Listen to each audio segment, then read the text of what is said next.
mida iganes siis see jaanipäeva tähistamine kellegi perekonnas või suguvõsas või sõprade ringis ka ei tähendaks ja millist rõhku sellele ka ei panda, aga jaanipäev on Eesti kultuurikalendris, Eesti kalendriaastas tegelikult üks väga, kuidas öelda, ikkagi väga tähtis päev. Ma ei tea, kas te olete kokku puutunud ehitusmeestega või inimestega, kes tegelevad ehitustel, siis nemad ütlevad niimoodi, et ehitusobjektidel on 2 tähtaega. Jõulud ja jaanipäev. Selleks ajaks tuleb asi valmis saada ja meil on üks ehitusmees, kes ütles aamen, nii et ma saan aru, et see tõesti niimoodi on. Võib-olla tavainimestena, kes töötavad kontoris kuskil ja nii edasi, see jaanipäev ei oma sellist nii-öelda kaalu või tähendust, aga suures pildis meie eestlaste jaoks, rääkimata soomlastest põhja pool, on ikkagi nii, et jaanipäev, see juhannus, see on ikkagi nagu niisugune aeg ja niisugune nagu sündmus, mida tuleb tähistada, seda tähistatakse ja peaaegu vaata, et kõik muu jääb elus seisma, sest et nüüd on see aeg jaanipäevaks. Kahtlemata jaanipäev tegelikult on seotud väga tugevalt kristliku traditsiooniga. Jaanipäev nimelt on siis Risti ja Johannese sünnipäev. Ja Risti ja Johannes, kui me loeme Luuka evangeeliumist, siis me märkame, et Risti ja Johannese sünnipäeva me tähistame 6 kuud ennem Jeesuse sündi. Nii et põhjus, miks me tähistame Risti ja Johannese sündimist või jaanipäeva siis eesti keeles just nimelt 24. juunil on 6 kuud enne jõule. 6 kuu pärast juba me saame jõule tähistada, kas pole äge, ja meie ehitusmehed on sellest asjast nagu väga hästi aru saanud, et need 2 päeva on nagu väga tähtsad. Nii et selles mõttes elame ehitusmeestele kaasa. Nii et Risti ja Johannesest tuleb ka just nimelt see jaanipäeva siis termin.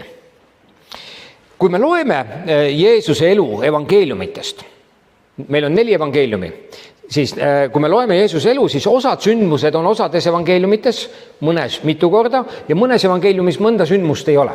Ma ei tea, kas te olete niimoodi kunagi piiblit lugenud, aga selles mõttes on sündmusi, mis nagu ei läbi kõik evangeeliume. Aga on üks mees, Risti ja Johannes, kellest räägivad kõik 4 evangelisti või 4 evangeeliumi kirjutajat. Ja selles suhtes see on väga tähelepanuväärne.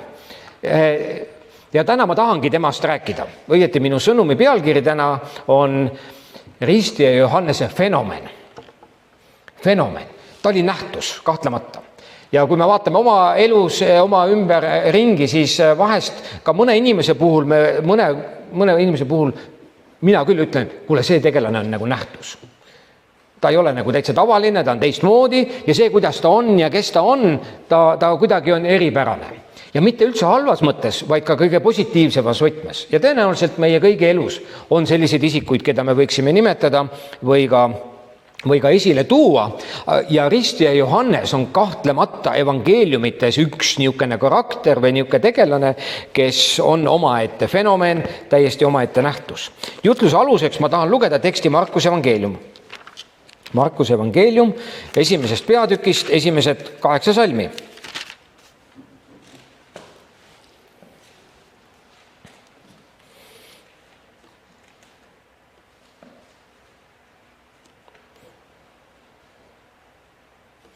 Jeesuse Kristuse Jumala poja evangeeliumi algus. Nõnda nagu on kirjutatud prohveti Jesaja raamatus. Vaata, ma saadan sinu palge eele oma käskjala, kes valmistab su teed. Hüüd ja ääl on kõrbes. Valmistage issanda teed, tehke tasaseks tema teerajad. Nii sündis, et Risti ja Johannes oli kõrbes ja kuulutas meeleparandus ristimist pattude andeks andmiseks. Ja tema juurde läks kogu Juudamaa ja kõik Jeruusalemma linna rahvas ning kui nad olid oma patud üles tunnistanud, risties Johannes nad Jordanis. Ja Johannese riided olid kaamelikarvadest ja ta niueti ümber oli nahkvöö ning ta sõi rohutirtse ja metsmett. Ja ta kuulutas, pärast mind tuleb minust vägevam, kelle jalatsi paelagi ma ei kõlba kummardudes lahti päästma. Mina ristin teid veega, aga tema ristib teid püha vaimuga. See on Jumala sõna. ja ausalt öeldes lugedes neid erinevaid evangeeliume just nimelt ka Risti ja Johannese võtmes, paistab, et just nimelt Markus on kõige kontsentreeritumalt võtnud kokku selle Risti ja Johannese elu. Ja täna ma tahan peatuda mõne aspekti juures, mis tegi temast ühe fenomeni, aga mida ka meie võime täna temast õppida oma elu jaoks. Nüüd, ma juba mainisin, et Risti ja Johannes on kahtlemata Uues Testamendis üks erakordne karakter, täiesti erakordne inimene, aga tal on ka väga erakordne roll. Selles mõttes, et me ei räägiks temast võib-olla üldsegi peaaegu, kui tema tegevus, tema isik ei oleks seotud Jeesusega. Ja kui me õpime natukene temast tundma, siis me üsna kiiresti võime avastada, et tõenäoliselt oli tema teenistus võimsam, kui tavalisele piibli lugejale esmalt üldse nagu silma hakkab. Me lihtsalt loeme temast mööda minnes, mingi Risti ja Johannes, me keskendume või fokusseerime Jeesusele, eks ole, mingi Risti ja Johannes seal ka midagi ütles, hääl oli kõrbes, mingi asi oli, mingi karvane kuju natukene, sõi seal mingeid rohutirtse ja asju, vahet pole. Ta oli kõrvaltegelane, peaosatäitja on Jeesus, eks ole. Aga vahest elus ja ka täpselt samamoodi ka koguduse elus võib olla tegelikult niimoodi, et kõrvalosatäitja on tähtsam kui peaosatäitja.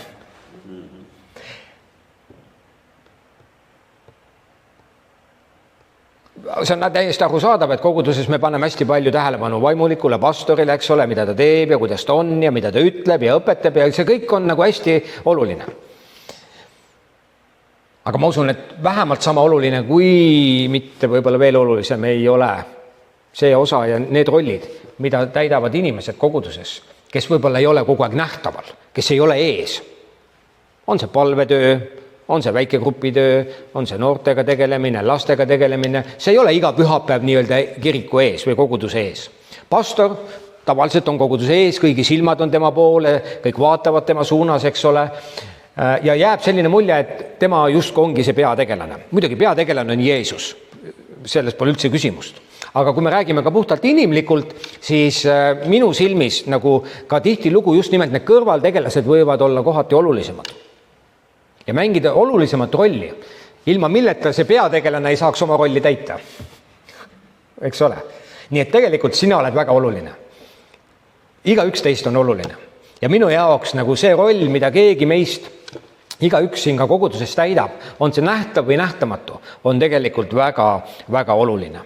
Ja selles mõttes ka paistab, et Johannese teenistus oli mõjus, sest et tekst, mida me lugesime, ütleb, et kogu Juuda ja kõik Jeruusalemma elanikud läksid tema juurde kokku.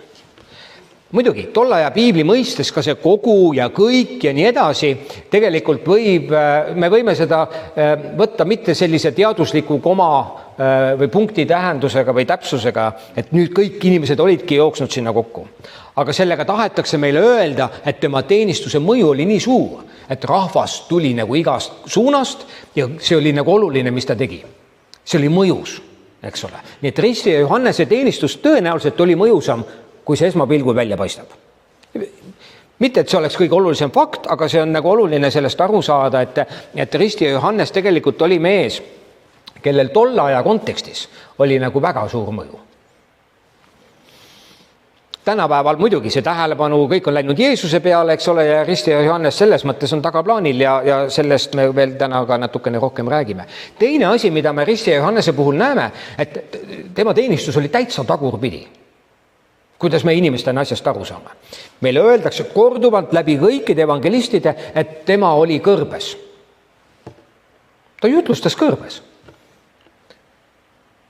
Normaalne inimene ei lähe kõrbe jutlustama. Seal ei ole kedagi.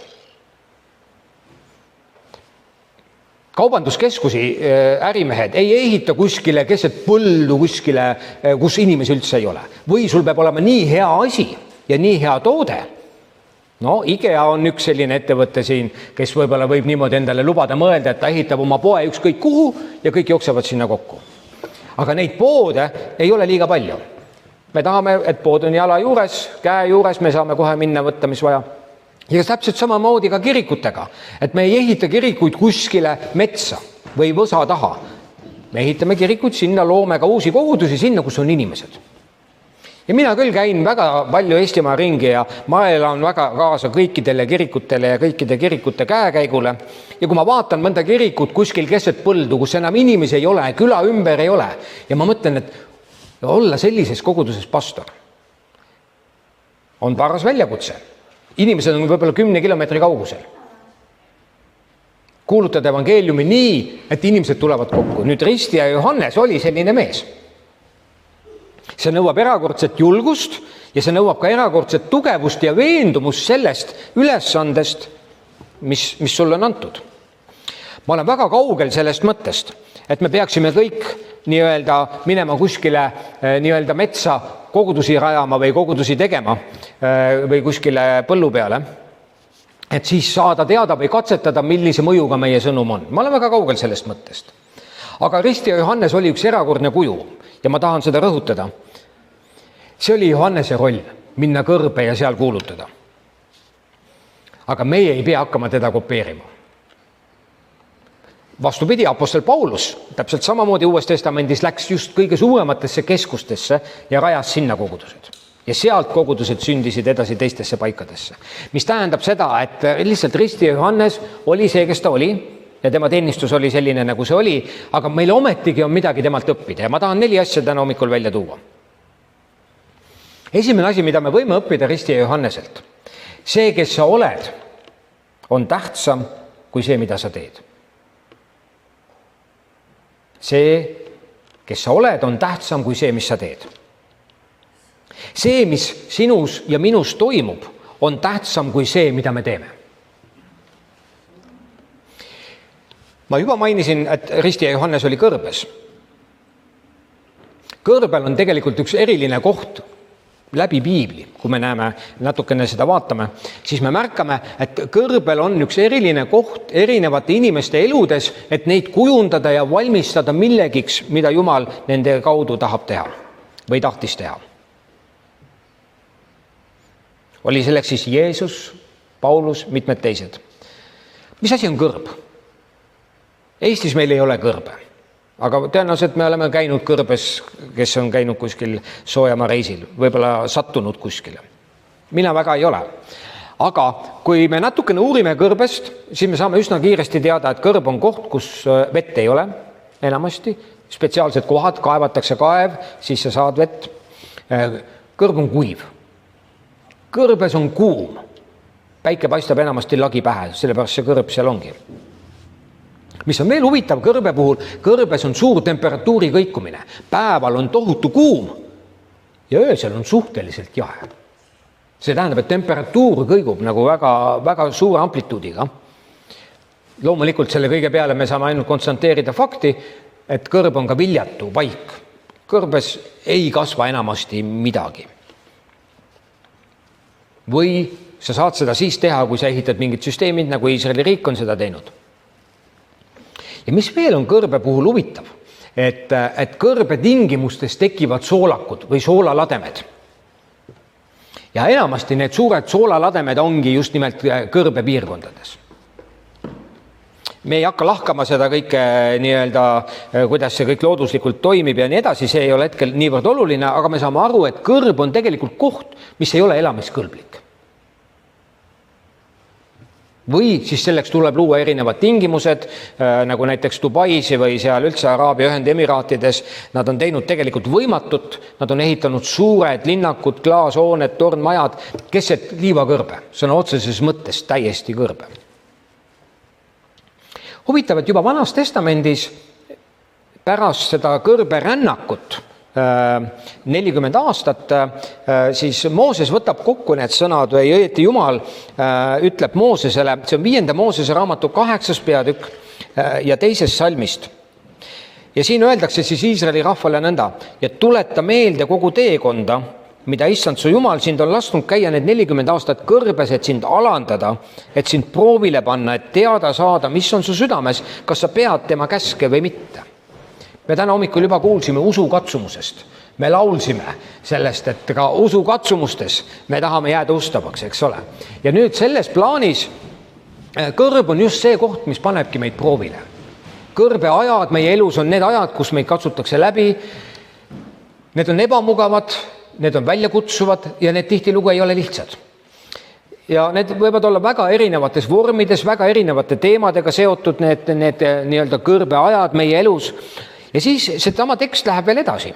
3. salmis 5. Moosese 8. peatükis. Tema alandas sind ja laskis sind nälgida. Ta söötis sind mannaga, mida ei tundnud sina ega su vanemad, et teha sulle teatavaks, et inimene ei ela üksnes leivast, vaid igast sõnast, mis lähtub Jumala suust. Jumal lubab meil vahest minna läbi mingisugustest kõrbeaegadest.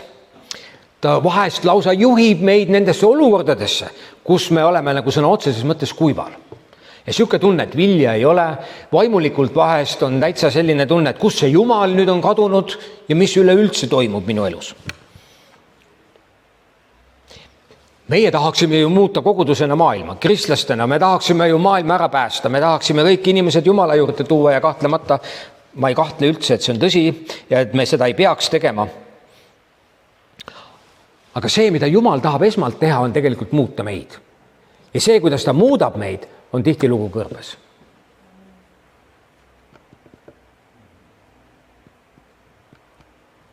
Ta muudab meid kõrbes. Sest siis, kui meil on mäetipud ja elu läheb nagu hästi ja kõik on nagu ilusasti, siis ongi kõik hästi. Edu tavaliselt kinnitab, et meil on õigus. Kui meil on edu, siis meil on õigus. Kui meil edu ei ole ja asjad lähevad nagu allamäge ja asjad ei tööta, siis me hakkame otsima, siis me muutume nagu avatumaks, et kas midagi on valesti, kas ma pean midagi muutma, kas ma pean midagi teistmoodi tegema. Eks ole.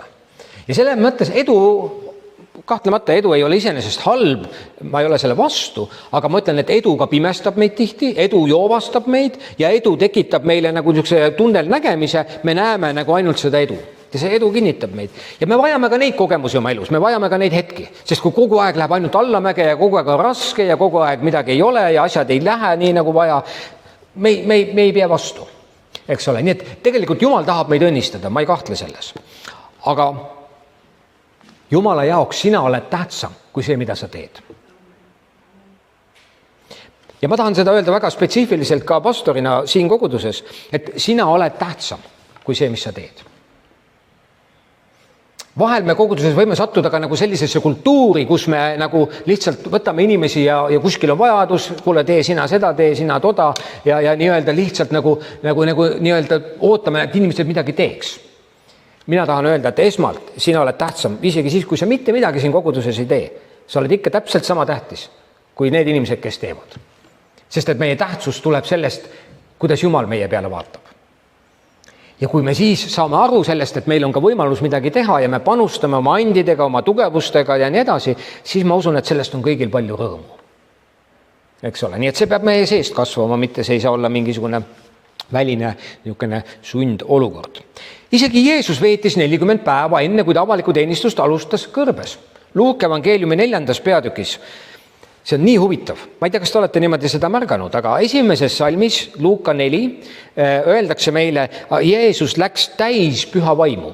Ta sai just ristitud, püha vaim langes tema peale ja nüüd täis püha vaimu aeti ta vaimu läbi kõrbe.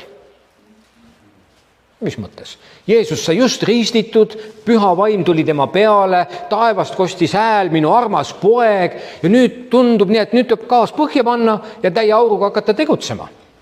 Ja selle asemel püha vaim juhib teda hoopis kõrbe. Ja ta on 40 päeva kõrbes. Ja nüüd selle kõrbe loo lõpus, 14. salmis, Luuka 4. peatükis, siis öeldakse meile, ja Jeesus tuli vaimu väest tagasi Galileasse.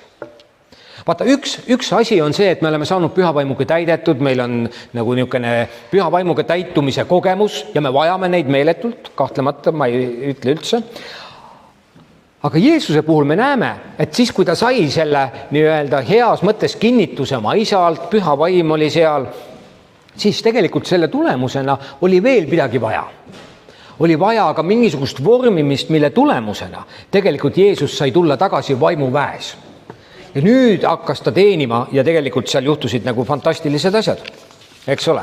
Nii et selles mõttes kõrb ei ole mitte märk selle kohta, et Jumal on meid maha jätnud. Kõrb on märk selle kohta, et me oleme mingisuguses ettevalmistusperioodis. enne kui Jumal saab meie kätte usaldada midagi suuremat, peab ta tegema midagi sügavamalt meie sees.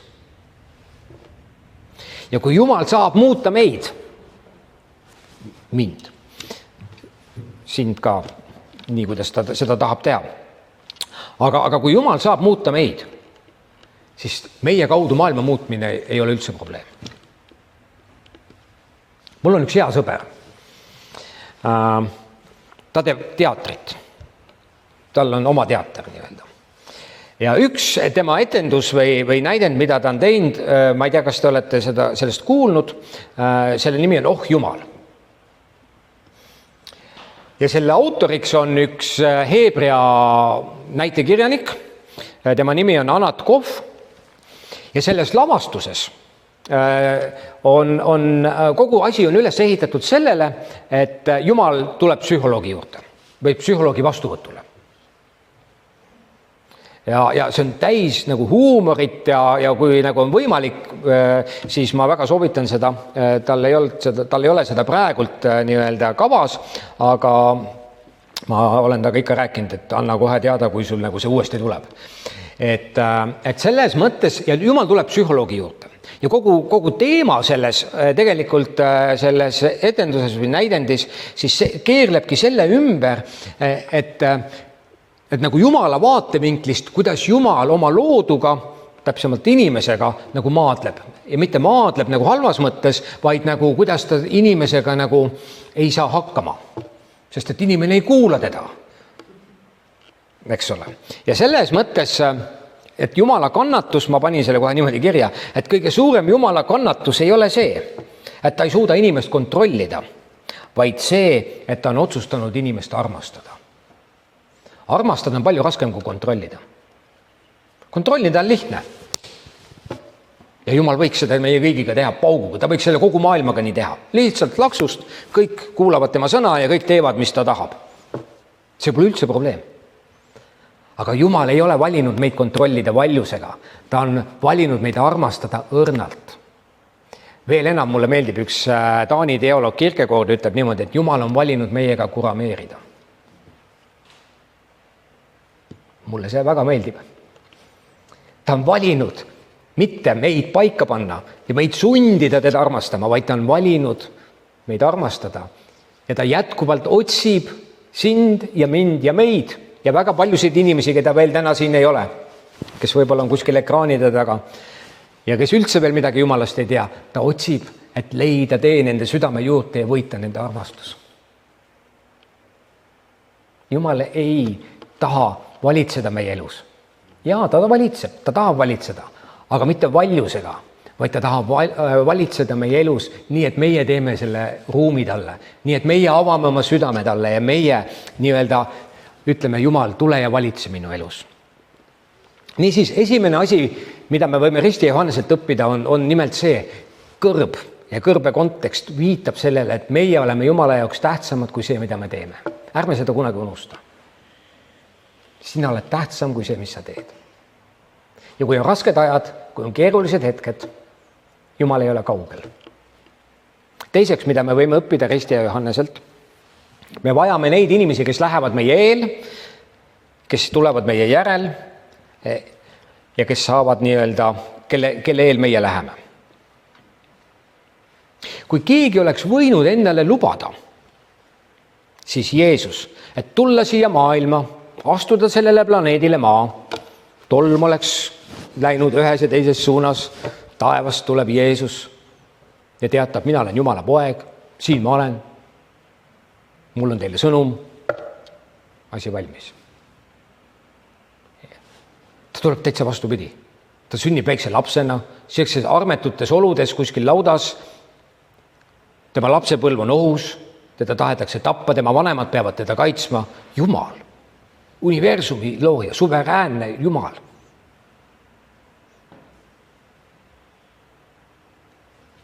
Ta oleks võinud oma teenistust alustada mingi Risti ja Johannes, milleks seda meest vaja on? Ma olen Jumal, ma olen Jumala poeg. Mul ei ole kedagi vaja. Ma olen siin, asi valmis. Tehke, mis tahate. Meeldib või ei meeldi.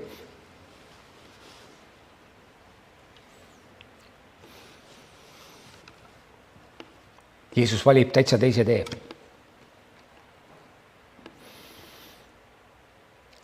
Kõik 4 evangeeliumi rõhutavad Risti ja Johannese rolli Jeesuse tulekul siia maailma.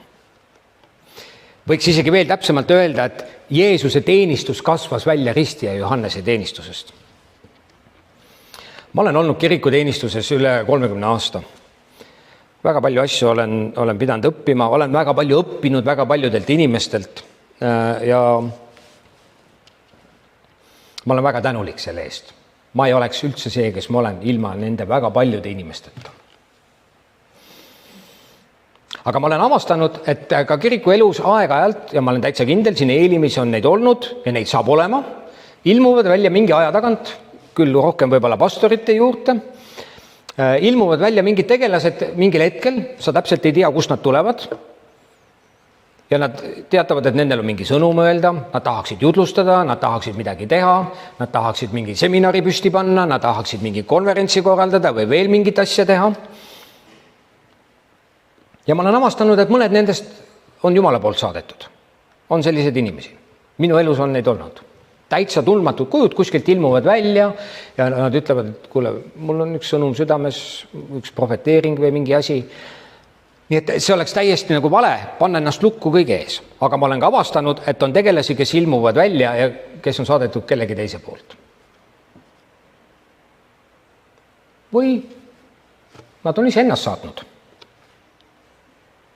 Ja üks küsimus, mida ma selliste tundmatute jutlustajate, ma ei tea teistmoodi neid hetkel nimetada, mida ma selliste tundmatute tegelaste puhul, üks küsimus, neid küsimusi on rohkem ja sellest võiks eraldi pikalt rääkida, aga üks küsimus, mis ma küsin, on, et kus sa tuled? Kes sind läkitas? Kelle läkitusega sa oled siin? Kelle õnnistusega? Ja kes su saatis? Kes on sinu selja taga? Kes on sinu soovitajad? Kui ma ei tea inimest, ma ei tea, kes ta on, ma ei tea, kust ta tuleb, kuskilt kaugelt maalt. Muideks, paistab, et varakoguduses oli juba kasutusel selline praktika nagu soovituskirjad. Ja sellele viitab 2. Korintuse 3.1. Paulus ütleb, kas jälle peame hakkama ennast soovitama või on meil vaja nagu mõnel teisel soovituskirju teie kätte või teie käest?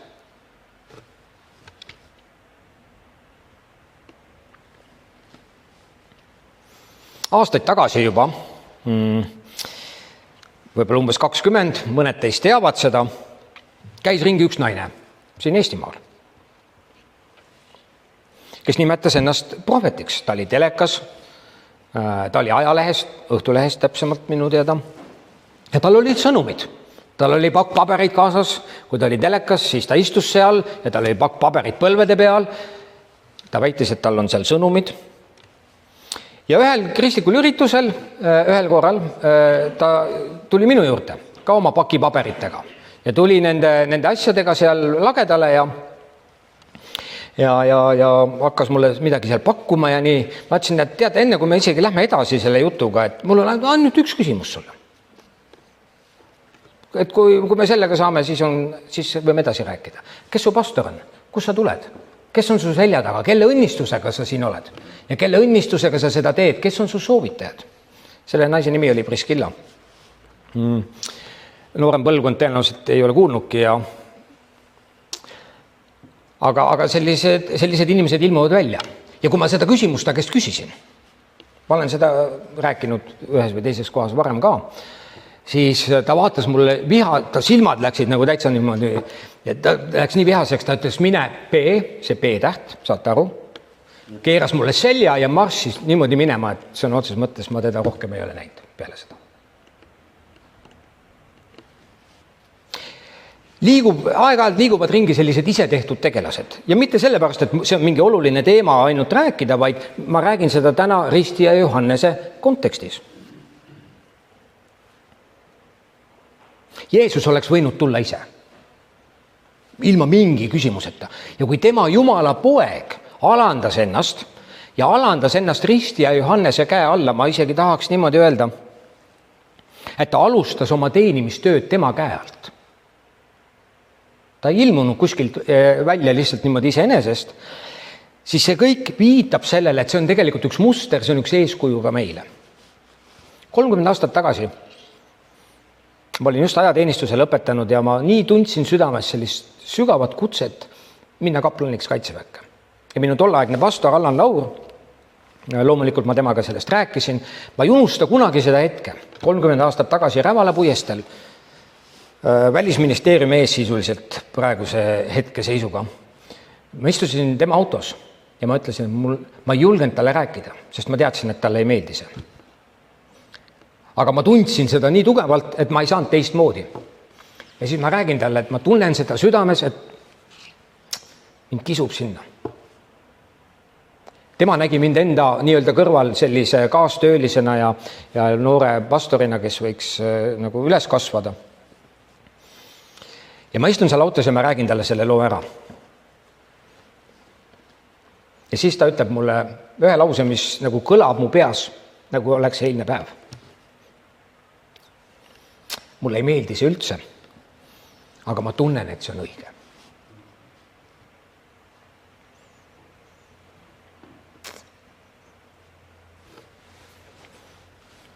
Ma ei saa öelda, kui suure respekti selline kohtlemine minus tekitas tema vastu.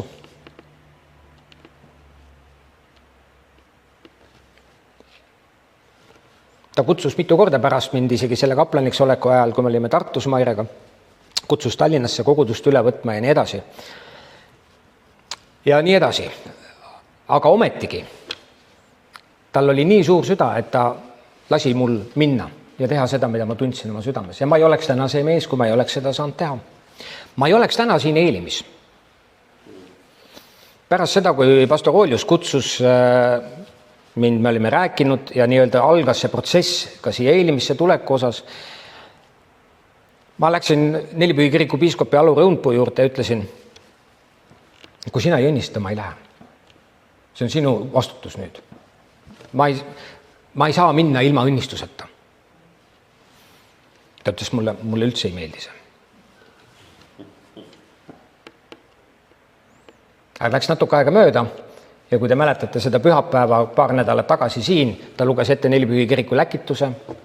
Pärast ma vaatasin, see oli kotis, raami sisse pandud. Ma ei ole tulnud siia ise. Ma ei seisa siin sellepärast, et mina lihtsalt tulin ja mul on teile midagi anda. Ma olen siin ainult ühel põhjusel. Ja see põhjus on see, et loomulikult pastor Oolius, kahtlemata, aga selle põhjus on ka see, et ma olen tulnud Jumala kutset ja teised vennad on selle kinnituse sellele andnud. Mina usun sellisesse Jumala teenimisse. Ma usun sellisesse Jumala teenimisse, et me alandame ennast ja kui Jumal tahab meid ülendada, siis ta ülendab. Aga meie asi ei ole otsida omale kohta, teha ise omale kohta, trügida kuskile sisse ja püüda midagi olla, mida me tegelikult ei ole. Ma ei usu sellisesse asja. Kallid sõbrad, Jumal ehitab oma tööd jätkuvuse printsiibile, mitte katkestuse printsiibile. Ma saan aru, see kõik olukord on meil siin Eelimis alles uus, see on uus pastor Ooliuse jaoks, anda kogudus üle, see on minu jaoks uus, see on minu abikaasa jaoks uus olukord ja see võtab veel aega, et me kõik harjume, eks ole. Aga ma tahan kindlasti seda väga selgelt kõigile öelda. Minu südame tukse ja kutse on jätkata seda tööd, mis siin Eelimis on olnud enne mind. Mitte seda katkestada, mul ei ole oma agendat, mul ei ole mingit oma plaani, ammugi mingit salaplaani kuskil kuklas, et ma tahan selle asja läbi viia nii või naa. Ma olen siin, et teenida teid, armastada teid ja ühendada meid kõiki koos üheks pereks, et me võiksime olla see Jumala rahvas, keda Jumal tahab, et me oleme. Ja teenida seda linna ja seda rahvast, kelle keskele Jumal meid on pannud. See on mu ainuke igatsus. Mul muud igatsust ei ole. Mul ei ole mingit visiooni valmis mõeldud. Nüüd mul on visioon ja nüüd me hakkame selle järgi kõik minema siin. Kogu Jumala töö algusest, alates Eedeni aiast, kuni tänaseni välja tegelikult, on inimene inimese järel, põlvkond põlvkonna järel. Jumal on ehitanud oma tööd üksteise peale, läbi erinevate põlvkondade, läbi erinevate inimeste. Mul on väga suur respekt ja väga suur austus kõige vastu, mida on siin koguduses teinud eelmised pastorid, mida on teinud siin juba Endel Hanson, mida on teinud Oljus Taling. Mul on väga suur respekt kõige selle vastu, mida erinevad inimesed on siin koguduses panustanud ja nüüd me läheme siit koos edasi. Ja ma olen täiesti veendunud, et Jumalal on meie jaoks häid asju. Niisiis, minu teine punkt oli nagu väga lihtne, et nii, nüüd selle kõige jutu peale juba läksidki paberid natuke sassi. Et me vajame neid, kes lähevad meie eel ja me vajame toetada neid, kes tulevad meie järel. Ühesõnaga jätkuvuse printsiip on nagu oluline asi, mida me võime Risti ja Johanneselt õppida. Nii, ma lähen nüüd edasi natukene kiiremini. Kolmandaks, mida me võime Risti ja Johannesest õppida, mis on fenomenaalne tema puhul täiesti. Me vajame neid, kes räägivad meiega tõtt, kes räägivad meiega, mida nad päriselt mõtlevad. Risti ja Johannes oli üks jämedakoelisem mees, keda me võime piiblist üldse leida. Me loeme siin 6. salmis Markus 1 ja Johannese riided oli kaamelikarvades, ta niueti ümber oli nahkvöö ning ta sõi rohutirtse ja metsmett. Et tegelikult, et Markus ja see evangelist, kes selle on kirja pannud siin, et seda üldse mainib, see on tähelepanu väärne. Ühegi teise tegelase kohta piiblis me väga sellist asja ei loe. Kaamelikarvad, mingi nahkvööd seal. Ühesõnaga, see oli, mis oli talle iseloomulik. Ta oli niisugune paras metslane, ütleme niimoodi, tõenäoliselt. Ja tema käitumine, tema välimus ja ka tema tegutsemine ka nii-öelda vaimulikuna või nii-öelda selle vaimuliku liikumise juhina. Ja ometigi ka sellel karmil mehel oli oma koht Jumala plaanis. Ma ei ütle, et kõik peavad saama Risti ja Johanneseks või hakkama kõiki, mis nendele ei meeldi, hüüdma rästikute sigitiseks, nagu ta seda tegi, eks ole. Kaugel sellest. Kuid meie jaoks on oluline selliste inimeste olemasolu, kes räägivad, mida nad päriselt mõtlevad. Kes räägivad ausat juttu. Ja teate, kui me lubame inimestele rääkida ausat juttu, mis siis juhtub? Siis tegelikult üks asi peab veel ennem juhtuma. Me peame tahtma ka ausalt kuulata. Me peame olema avatud kuulama, eks ole. Ja selles osas tegelikult on see nagu väga, väga oluline. Tänapäeval tihtilugu nagu rõhk läheb tihti selle peale, kuidas asi paistab. Marketingi osakonnad teevad firmades tööd, et kujundada see õige foon inimeste silme ees sellest ettevõttest või tootest või millest iganes. Risti ja Johannes oli täitsa teistsugune mees. Tema ütles otse ja omadega. Te rästikute sigitis sõjameestele, ta ütles, mida nemad ei peaks tegema ja kuidas nad peaks olema. Ja lõpuks läks talle tema otsekohesus nii palju maksma, et ta kaotas oma elu. Sest et ta lihtsalt ei kiitnud heaks valitseja nii-öelda abielu rikkumist. Ja ta ütles selle otse välja ja selle tulemusena ta kaotas oma elu, talt võeti pea maha ja asi oligi valmis. Õpetussõnade raamatu 23. peatükk ja 23. salm on väga huvitav ja väga tähelepanuväärne just selles samas kontekstis. Siin öeldakse nii, osta tõtt, ära seda müü. Osta. Ära enam ära anna. Kui sa oled selle saanud, siis ära enam ära anna. Osta tarkust, õpetust ja arukust. Ma väga igatsen, et siin Eelimis meil oleks aususe kultuur. Et me oleme ausad. Et me oleksime ehtsad. Loomulikult tõega või ka sellise aususega me võime minna liiale ja me võime olla liiga teravad, me võime ütelda asju, mis lõpptulemuseks tegelikult ei aita meid, eks ole. Aga selles mõttes aususe kultuur nagu selles mõttes, et me räägime asjadest nii, nagu me päriselt mõtleme. Ja et me ei pea ennast tagasi hoidma. Mina väga väärtustan seda. Ma väga väärtustan, et me räägime üksteisega ja minuga, täpselt samamoodi, et me räägime asjadest nii, nagu me mõtleme. Me ei pea püüdma kuidagi ümber nurga ja vaatama ja niimoodi. Mõned pastorid ja mõned kogudused vahest ka mõnes kohas väga rõhutavad seda austuse kultuur. Ja tegelikult selle all peetakse silmas pastoreid, et neid tuleb austada ja ma ei ütle, et ei tuleks. Aga kindlasti minu rõhuasetus on ausus, ehtsus. Austus tuleb iseenesest. kui on õige asi. Ja kui ei ole õige asi ja midagi on nagu pahasti, siis selle peale nagu austust anda. Vabandust väga, see ei lähe. Vähemalt minuga ei ole vaja sellist asja teha. Nii et selles osas ma tahan ise olla ehtne ja tegelikult ma ootan, et me kõik oleme ehtsad. Eks ole. Ja kui kellelgi on küsimusi, mõtteid, ettepanekuid, mingisuguseid ideid või ka muresid, siis minu telefoni te leiate meie kodulehe pealt, minu kabineti uks on alati lahti, me saame rääkida, me leiame alati võimalused, et nendest teemadest rääkida, mis tunduvad olulised. 4. ja viimaseks. Risti ja Johannese fenomen. Me vajame ära tunda, ja see on, mida me võime temalt õppida, me vajame ära tunda meile antud armu, meile antud aja ja annid. Kohe selgitan täpsemalt. Keegi on väga tabavalt tegelikult öelnud, et tänapäeval inimesed ei stressa mitte selle tõttu, et nendel on palju tööd, vaid selle tõttu, et nad tegelevad asjadega, mis ei ole nendele mõeldud.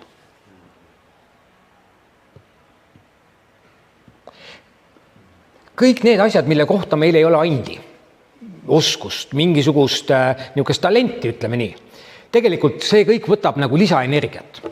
Ma tean väga täpselt, mis on minu nõrkused ja ma tean need asjad, mille mul ei ole talenti.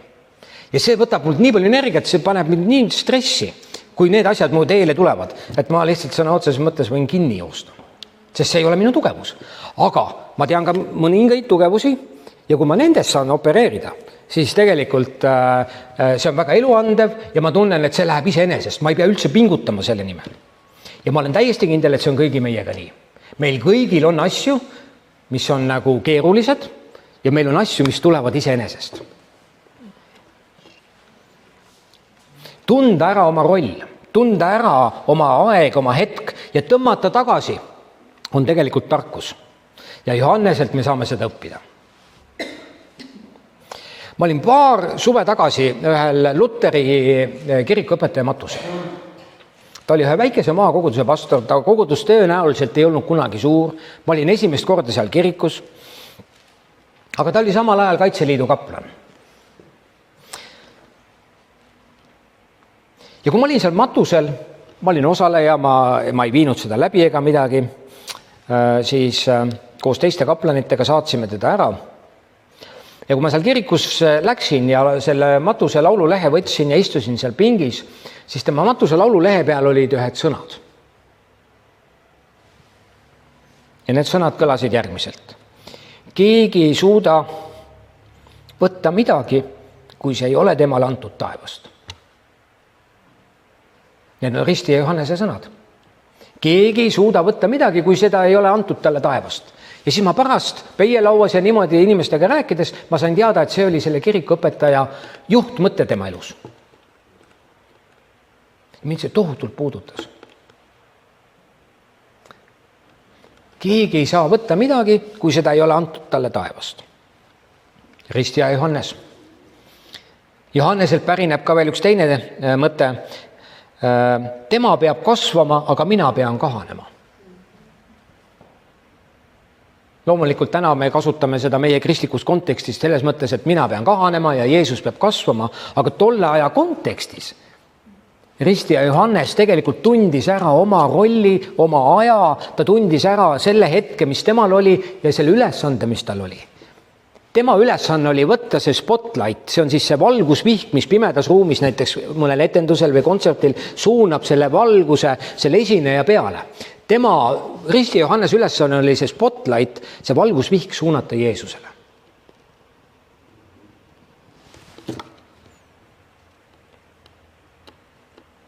Tihti inimesed, me oleme ikka kõik inimesed, aga me kõik tahame olla pildil, eks ole, aga keegi peab pilti tegema. Risti ja Johannes tegi pilti ja ei jäänudki see pildile. Piltlikult öeldes. Sellepärast, kallid, on nii oluline, et me tunneme ära selle aja, selle armu, mis meil on antud, me tunneme ära selle konteksti, kus me oleme ja teeme selles osas oma osa. Muideks, Risti ja Johannese tegutsemise aeg oli suhteliselt lühike. Piibli uurijad ütlevad, et see võis olla ainult 1-2 aastat. Mõned isegi arvavad, et mõned kuud. Mis võimalik, et kes teab. aga ometigi see oli nii mõjus. Ta valmistas teed. Ja nüüd ma tõmban otsad kokku. Risti ja Johannese teenistus ei kestnud kaua, kuid selle lühikese aja jooksul ta raputas kogu rahvast. Inimesed tulid ja küsisid, mis me peame tegema. Annaks Jumal, et seda juhtuks täna meie kogudustes. Et inimesed tulevad ja ütlevad, mida me peame tegema.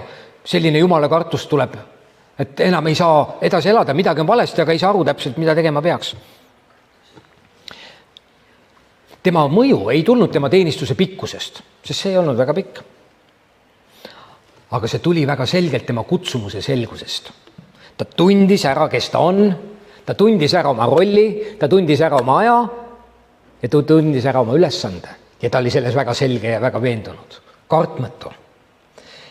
Ja minu palve on, et Jumal annaks sulle ja mulle ja meile sellist Risti ja Johanneslikku julgust teenida just seal, kuhu Jumal meid on kedagi pannud ja astuda iga päev sellest, ma ei tea, töökabineti uksest sisse või kus iganes me liigume ja kuhu Jumal meid kedagi on pannud, astuda sealt sisse just nimelt selle mandaadiga. Ma ei tulnud siia ise, ma ei ole üks ise tehtud tegelane. Ma olen tulnud siia sellepärast, et Jumal on mind läkitanud, Jumal on minu selja taga ja temaga koos ma olen siin ja teen seda, milleks Jumal mind on kutsunud.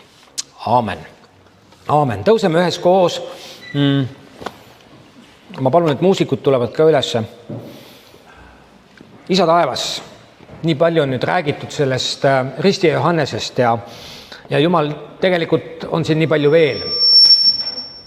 Aga Püha Vaim, aita sina meil võtta siit kaasa see, mida sa meile oled tahtnud täna hommikul öelda. See mõte, see lause, see sõna või isegi võib-olla midagi, mis sa oled otse meie südamesse rääkinud. Püha Vaim, ma tänan sind, et sina tegutsed jätkuvalt. Sa tegutsesid Risti ja Johanneses. Sa oled tegutsenud väga paljudes inimestes. Ja täna on meie aeg, täna on meie põlvkonna aeg. Issand, ja ma palun väga, et meie võiksime olla oma ülesande kõrgusel. Me igaüks võiksime olla oma ülesande kõrgusel. Me kogudusena võiksime olla selle ülesande kõrgusel, mis sa meile oled määranud. Issand, et me ei mõõdaks sellest alla, aga et me ei mõõda ka sellest kuidagi üle ja ei püüa olla midagi, mida me ei ole. Aitäh sulle Risti ja Johannese eeskuju eest. Aitäh Jumal tema teenimise eest. Ja nüüd aita meil, issand, et meie võiksime siit minna ja rõõmuga teenida ja täita neid ülesandeid, mis sa kellegile meile oled andnud. Meie igapäevaelus, oma kodus, oma pere, oma lähedaste keskel, aga mida sa oled andnud meile ka koguduses. Issand, las meie elu austada sind, teenida sind. Ja isegi kui see võib-olla ei ole alati kõigile inimestele nähtav ja nii-öelda me ei ole tähelepanu keskpunktis. Jumal, las me tunda ära selle koha, kus sa oled meid pannud ja las me süda olla rõõmus ja rahul ja las me tunda elu siis, kui me oleme selles rollis, kuhu sina meid oled pannud.